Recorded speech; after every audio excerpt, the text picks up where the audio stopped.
नाही साहेब, सेक्शन 96 ते 107 CPC याच्यावरती 60 मिनिटाचे 15 तास लेक्चर केले, शिकवलंच जात नाही. भारतातली लिटिगेशन जर कमी करायचं असेल, फक्त सेक्शन 96 वर मास्टरी करा, 90% अपील डिसमिस होते. आणि जजेसनं भीती आहे. आय एम कॉन्शियसली टॉकिंग दिस. ज्या जस्टिस IG शहाने डिस्ट्रिक्ट कोर्टामध्ये ऑर्डर 41 रूल 11 बेसवर अपील हिअरिंग करायला सुरुवात केली, बार वॉज अबाउट टू बायकॉट. किती लोकांना पाठ आहे LLB फायनलला असलेल्या किंवा वकिलांना रूल 11 काय आहे? मी येणार आहे अभ्यासावरती, नाही आहे. It is list attended section. Y? आमच्या वकिलीचं रक्त मास त्याच्यावर अवलंबून आहे. काही काळजी करू नका, परमेश्वराला काळजी आहे. ज्या चिमणीला चोच दिली त्याला दाणा दिला, अशी म्हण आहे आपल्याकडे. Don't worry about survival. Sometimes start thinking differently. Okay, तर का जज व्हावं ते यासाठी.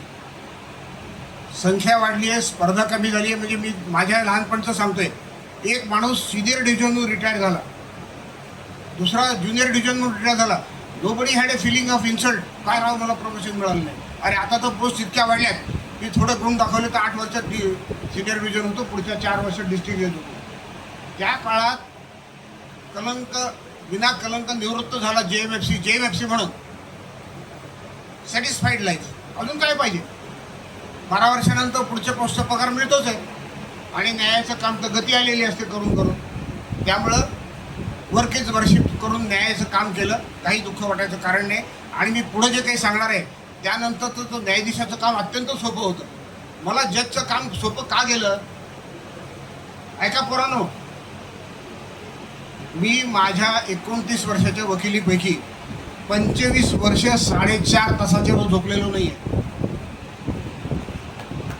जज म्हणून ओथ घेण्याच्या 15 ते 20 दिवस आधी मी माझ्या हाताने इंडेक्स सिनॉप्सिस करेक्शन टायपिंग कॉम्प्युटरवर बसून केलेलं आहे. हायकोर्टात रिट पिटिशनला पेजिंग असतं ना, ते पेजिंग मी जज होण्याच्या 15 दिवस आधीपर्यंत केलेलं आहे. मग शेवटच्या दिवशीपर्यंत का नाही केलं? मला सांगितलं की आता वकिली बंद करा, त्या दिवशीपासून बंद केली, म्हणून 15 दिवस काही केलं नाही. एवढी मेहनत करण्याचा हा व्यवसाय. बोर होत असेल तर आजच दुसरा धंदा बघा. मी नागपूरला एका सर्विंग जजच्या मुलाला सांगितलं होतं की तुझ्या वागण्यावरून असं दिसतंय की तुला मजा नाही येत वकिलीत. त्याने काही उत्तर दिलं नाही. म्हणलं आत्ताच्या तो सोड आणि किराणा दुकान टाक. कशाला कोणी सांगितलंय? पण एक वाईट प्रॉव्हर्ब आहे, मी सांगतो तुम्हाला, ऐकायची आहे. Refuge of all faculties comes to law. ज्याला कुठं संधी नाही तो वकिलीला येतो, आणि पुढे ज्याची वकिली चाललेली आहे तो जज होतो. काही अंशी खरं आहे. इन्कम टॅक्स भरणारा माणूस JMFC झाला आणि DJ रिटायर झाला, मी पाहिलेलं आहे डोळ्याने. माझ्या बॅचचा रँक होल्डर, मी फर्स्ट होतो, सेकंड रँक होल्डर हा JMFC झाला, डिस्ट्रिक्ट जज झाला, रिटायर झाला. म्हणून वकिली चालली नाही म्हणून नाही, 22% असतं. म्हणून ही प्रॉब्लेम गमतीने असतात ना. अनेक म्हणी ह्या विनोदात्मक असतात, अनेक दंतकथात्मक असतात, पण त्या तथ्यांशाविना नसतात. कुठंतरी त्याला पदर असतो सत्याचा. करमत नाही, आवडत नाही. मला फार मोठा माणूस आहे, मराठीत न्यायात मराठीवर मोठं काम केलेला माणूस आहे, त्याचा मुलगा वकील आहे. मला तो काय म्हणाला की झालो म्हणे वकील, पण मला नाही वाटत मी हा प्रोफेशन एन्जॉय करतो. मग म्हणलं तुझ्या पक्षकारांचं काय होत आहे? नाही म्हणे, मी I do my job sincerely but I am not enjoying. आपत धर्म. आता नाही काही करतायत, महत्वाची वर्ष अभ्यास करायची निघून गेली, करतो वकिली, कर्मयोगी माणूस आहे, काय मोठी गोष्ट आहे. जे आवडत नाही त्याच्यात जे जगून दाखवलं त्याने तसंही चालेल, पण एकदा याच्यात प्रवेश केला ना आता कंटाळा करायचा नाही. सो दिस इज अबाउट जज. आता एक वकिला होण्यासाठी आलेल्या मंडळींची स्वप्न काय असावी ते मी आता सांगितलं ना. कुठं ॲडमिशन मिळालं नाही म्हणून आलं, त्याला एक पुरवणी छोटी सांगतो. आज सकाळपासून मला 2 लॉ स्टुडंट भेटायला आले होते. एक LLB सेकंडला श्रीरामपूर महाविद्यालयाची मुलगी, शेतकऱ्याची मुलगी. तिला विचारलं तू का जॉईन केलंस लॉ? 2 मिनिटं गप्प बसली, मला आवडलं म्हणून केलं. मग तू सायन्सला का नाही गेली? म्हणजे माझं गणित कच्चं होतं. मग आर्ट्सला जाऊन इंग्रजी किंवा ज्याला भाव आहे बाजारात, गणित इंग्रजी भाव आहे ना, मिळत नाहीत माणसं, तिकडे का नाही गेली? नाही म्हणे ते लंगडा आहे म्हणे ते काम माझं. म्हणलं मग तू नर्सिंगला का नाही गेली? म्हणजे काय झालं असतं? मी म्हणलं जी हुशार मुलं 12वीत असतात त्यांना कळतं की 2 वर्षाच्या ट्रेनिंग नंतर नोकरी कुठे मिळते. ते एक तर नर्सिंगला जातात, ITIला जातात,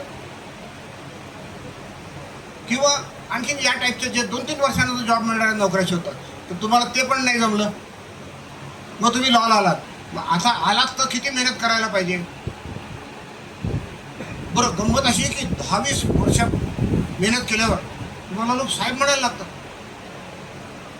म्हणतात की नाही? कशामुळे? तुम्हाला जरी उशिरा कळायला लागलं असलं, मी त्यातलंच आहे ना, मला BA पर्यंत माहीत नव्हतं की मला लॉ करायचं आहे. आय फील नो गिल्टी और असे शेम इन दॅट. ते ट्रेनिंग नव्हतं, ते प्रशिक्षण नव्हतं. घरातली सगळी माणसं साक्षर आणि शिक्षित, 2 ग्रॅज्युएट असून, चुलत नात्यामध्ये लोक पोस्ट ग्रॅज्युएट असूनही शिक्षणाची मजा मला मिळवून दिली नव्हती, मिळवून दिली नव्हती. कुणी स्टॉप केलं नाही, पण नाही सांगितलं की हे वाचलं की मजा येईल. इन द रिझल्ट मी रिडिंगपासून दूर राहिलो. माझ्या आजोबांच्या मावस भावाने माझं ब्रेन वॉशिंग केलं. 1 तासभर गप्पा मारल्या. ते म्हणाले की बाळ, तुझ्यामध्ये वकिलीचं अंग आहे म्हणे. असं नाटकाचं अंग आहे म्हणतो ना आपण, तसं तुझ्यामध्ये वकिलीचं अंग आहे म्हणे, तू वकिलाचा. ठीक आहे, नाहीतरी मला इंग्रजीचं प्राध्यापक व्हायचं होतं, लॉला गेलो.